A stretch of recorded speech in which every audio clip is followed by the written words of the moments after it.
Guys, আপোনালোক সকলোৰে ভালনে? আজি আমাৰ ইয়াতে গীতাপাঠ হৈছে, আমাৰ ঘৰৰ ওচৰতে অনুষ্ঠিত হৈছে। আমি সকলো আমাৰ ঘৰৰ সকলো পৰিয়ালে সেই গীতাপাঠলৈ যাবলৈ ওলাইছোঁ। ব'লক আমি তালৈ যাওঁ, আপোনালোকক তাতে লগ পাম।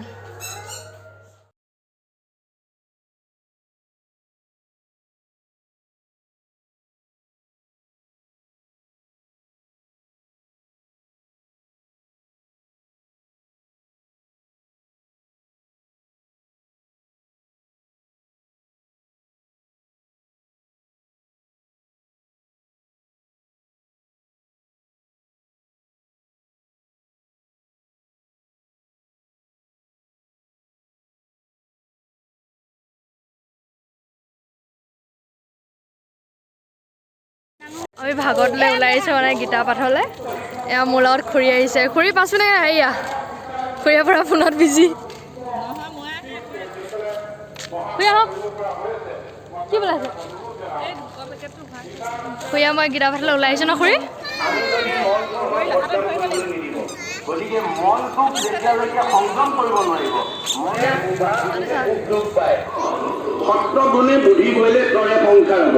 আপুনি যেতিয়ালৈকে ৰদ আৰু তংগুণত থাকিব, তেতিয়ালৈকে আপুনি ইন্দ্ৰিয় ভোগৰ কথাহে চিন্তা কৰি থাকিব, যাৰ কাৰণে আপোনাৰ মনৰ দুৰাচাৰ কবলত পৰি আপোনাৰ দেহলৈ বিকাৰ নমাই আনিব। ভাগৱতে কৈছে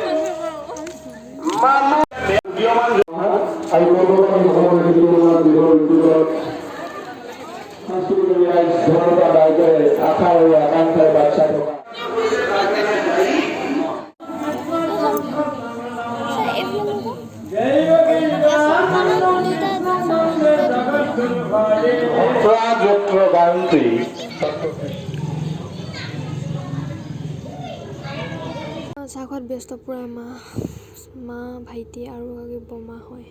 লগতে কিন্তু ময়ো চাহতে ব্যস্ত আছিলোঁ। ভাইটিয়ে ৰখি আছে।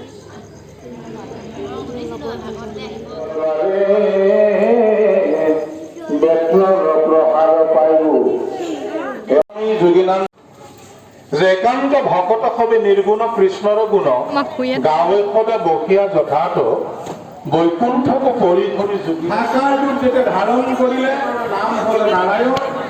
নাৰায়ণ ৰূপে তেখেতে আবিৰ্ভাৱ হৈ দেখা পাওঁ। সেই মূৰ্তিৰ অন্তৰালত অন্যতম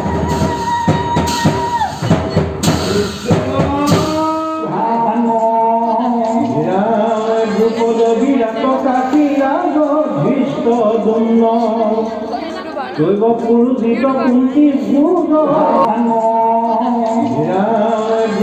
বিৰাট কাশী ৰাজ ধৃষ্ট দুন্ন জৈব পুৰুষিত কুন্তি বিজয় স্মৃতি দৰ্পণটোৰ ওচৰত মৰা কেইখনমান ফটো মাৰিবলৈ মানুহ অধিক হোৱাৰ কাৰণে লাজো লাগিলে, সেইকাৰণে নেমাৰিলোঁ। এতিয়া লাহেকৈ ঘৰলৈ যাওঁ ব'লক, আৰু আজিলৈ ইয়াতে ভিডিঅ'টো সামৰণি মাৰিলোঁ।